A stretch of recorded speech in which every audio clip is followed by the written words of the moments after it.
अब यह है पाठ 12। क्या है? वृत्तों से संबंधित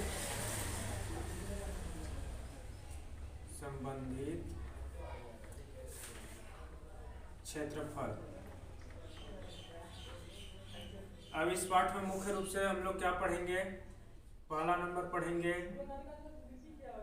त्रिज्यखंड, वृत्तखंड, चाप की लंबाई,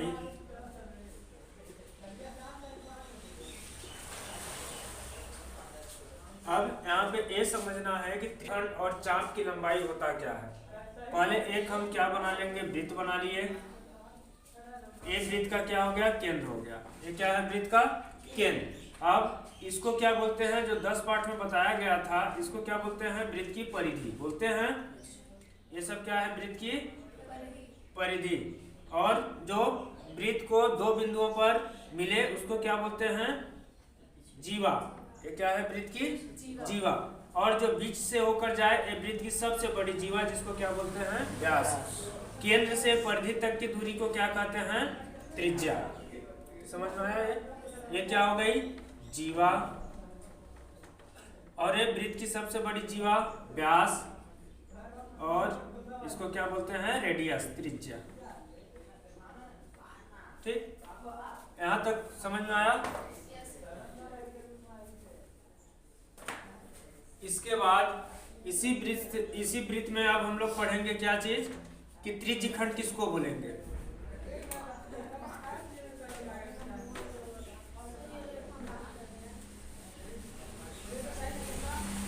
ध्यान से देखना। ये कोई वृत्त हो गया, ठीक, जिसका केंद्र यहाँ पे O लिख लो। यदि ये वृत्त त्रिभुज के रूप में खंडित करके हम इसको बाहर निकालते हैं, उसको त्रिज्यखंड बोलेंगे। अर्थात इस टाइप से ये वृत्त की क्या हो गई? त्रिज्या हो गई। और ये भी वृत्त की क्या हो गई? त्रिज्या। यदि हमारा वृत्त इस टाइप से ऐसे कट के निकलता है, इसको हम बोलते हैं त्रिज्यखंड। और यहाँ पे एंगल, कोण दिया रहेगा, यहाँ पे थीटा का मान दिया रहेगा। अर्थात जब हम इतना यहाँ से बाहर निकाल लेंगे तो हमारे पास आकृति कैसे बचेगी? ऐसे बचेगी। ये समझ में आया? यानी इतना हम बाहर निकाल लेंगे, यहाँ पे थीटा का मान दिया रहेगा और यहाँ पे इसकी त्रिज्या दिया रहेगा। उस कंडीशन में त्रिज्यखंड का क्षेत्रफल का सूत्र होता है। जब हम त्रिज्यखंड निकालेंगे तो त्रिज्यखंड का क्षेत्रफल बराबर ये होता है पाई आर स्क्वायर। ये किसका सूत्र होता है? वृत्त का होता है क्षेत्रफल पाई आर स्क्वायर। और तो वृत्त का क्षेत्रफल पूरे जितना बाहर आ रहा है थीटा बटे 360। ये क्या है? त्रिज्यखंड का क्षेत्रफल निकालने का ये सूत्र है। ये समझ में आया? यदि ऐसा दिया रहेगा कि इसकी त्रिज्या दिया रहेगी और थीटा का मान दिया रहेगा, तो हम इस सूत्र से क्या निकाल लेंगे? त्रिज्यखंड का क्षेत्रफल निकाल लेंगे। अब दूसरा है, यहाँ पे देखो कि वृत्तखंड क्या होता है। वृत्तखंड मतलब वो अपने नाम से ही बता रहा है कि किसका खंडन किया जा रहा है? वृत्त का। वृत्त का खंडन कैसे? मतलब मान लो ये कोई वृत्त है, इसको हम खंडित कर रहे हैं, मतलब दो बराबर भागों में बांट रहे हैं। मान लेते हैं कि यहाँ से यहाँ तक इस वृत्त को काट दे रहे हैं। तो जब काट देंगे वृत्त को, तो हमारा वृत्त कितना बचेगा? इतना बचेगा कि नहीं?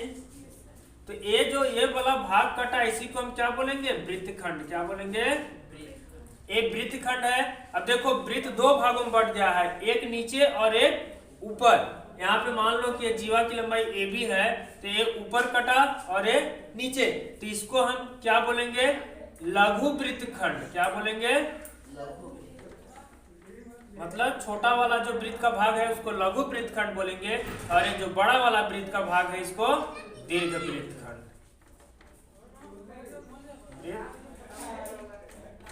ये समझ में आया? अब तीसरा नंबर इसमें पढ़ेंगे कि चाप की लंबाई। चाप की लंबाई होती क्या है? ये जो देखो जो चाप काटा गया है, ये क्या किया गया है? ये जो चाप काटा गया है अर्थात AB की लंबाई, यहाँ से इस चाप की लंबाई जब निकालेंगे, इसी की लंबाई को हम चाप की लंबाई बोलते हैं। अर्थात जब इसका मान निकालना होगा और इसमें हमको क्या रेडियस दिया रहेगा, रेडियस दिया रहेगा अर्थात त्रिज्या दिया रहेगा या तो व्यास दिया रहेगा, तो ये जानते ही हो कि व्यास क्या होता है, त्रिज्या की 2 गुना। व्यास होता है ना त्रिज्या का 2 गुना, तो त्रिज्या बराबर क्या हो जाएगा, व्यास का आधा। व्यास की आधी क्या होगी, त्रिज्या।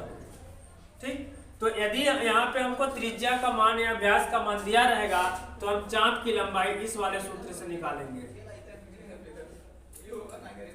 2 पाई आर, ये किसका सूत्र होता है, वृत्त की परिधि का होता है, सर्कल ऑफ पेरीमीटर उसको बोलते हैं।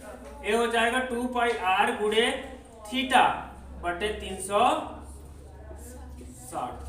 इन्हीं दोनों सूत्रों के माध्यम से तुमको इस पाठ को सॉल्व करना है।